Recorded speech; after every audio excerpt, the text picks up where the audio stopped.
Well, hi. Good to see you on this Tuesday. Thank you for joining me again.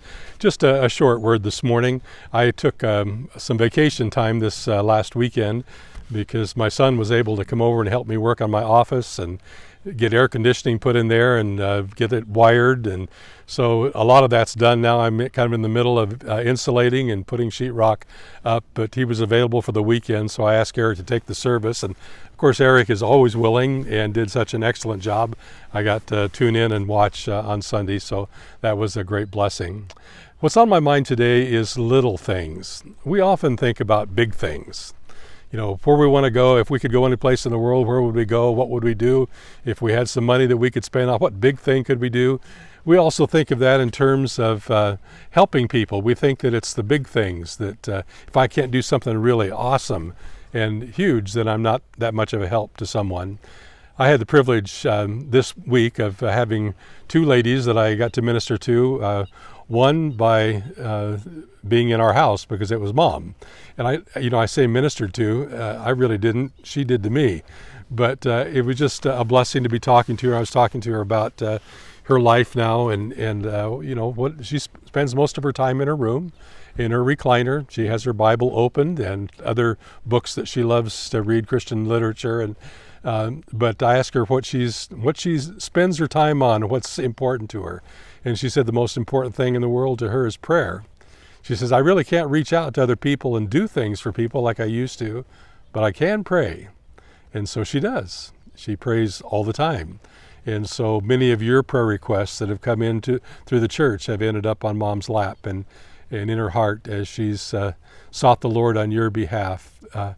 But sometimes we think, all I can do is pray. That's just a little thing. That's a huge thing. To go to bat and intercede with someone to Christ, it's a huge thing. Little thing, huge thing. I was talking to another lady yesterday, lady that is one of the ladies that I've known for probably 30 years now, I suppose. And she's one of the most compassionate women that I've ever known. And but she is going through kind of a hard spell. And so she called and we made an appointment to talk on the phone, and she was telling me all the things that she was going to do or what she was going through, and how she just can't do the things she used to do. And I told her, I said, you are one of the most compassionate people that I know. And so in your compassion, I know that you also are very sensitive. And when you can't do something for someone, it really bothers you. You need to turn that inability to do that into compassionate prayer for that person. And just spend some time. And then I told her about my mom and having that conversation with her. And she said, I'm going to try that. She said, I get so down because I can't do the things I used to do to help people. She said, I'm going to try that, see if I can't just turn my compassion into compassionate prayer. So I'm anxious to hear from her again. There's a couple of scriptures that I'm not going to read them to you today, just refer to them. But in Matthew chapter 10, we have that story. In fact, Eric even quoted it Sunday morning in his service about giving a cup of cold water to someone who's serving Christ, giving it to them in Jesus' name. And sometimes we think, if I can't help with a $10,000 bonus for them in the mission field, or if I can't do this large thing or this small thing, Jesus says he notices when you give someone that's serving me, Jesus, a cup of cold water. And he says, in that thing, in this world that is so difficult, that cold water could mean everything to that person. And that cold water could be in reference to a whole lot of different things. It could be a kind word. It could be refraining from a criticism and yet giving a blessing with your mouth and your tongue. That kind thing, a cold drink of water given to a person that serves Christ.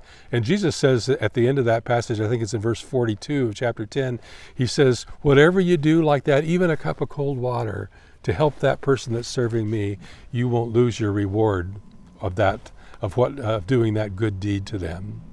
And then we have in Luke chapter 12, we have the story of the widow's mite. Remember that story where the widow comes in and all of the rich people are putting the large amounts of sums and sums of money clank around into the horn that gathers the money so that everybody could see that they're just such spiritual people because they're giving so much. And Jesus says he sat down and he sat there and he watched them as they walked by that offering horn and they put their money in.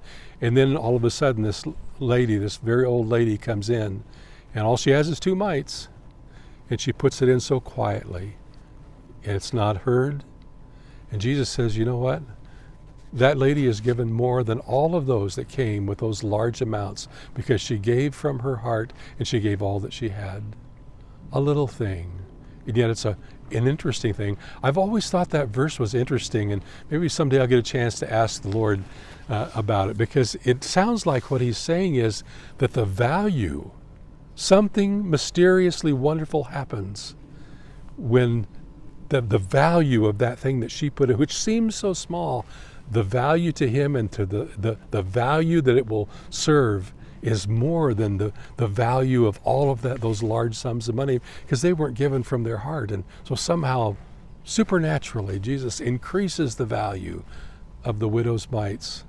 Oh, little things. There's an old song. Of course there's an old song. But there's a little song that I was thinking of this week, not just for this. I started singing it. I hadn't sung it probably in, 40 years. I hope I can remember the lyrics of it. It goes like this. It goes, little is much when God is in it. Labor not for wealth or fame. There's a crown and you can win it if you go in Jesus' name. Little is much when God is in it. Labor not for wealth or fame. There's a crown, and you can win it if you go in Jesus' name. Go in Jesus' name this week. Go with the little things, because he amplifies them and makes them worth much more. God bless you today. I love you. I'll see you this next Sunday. Bye.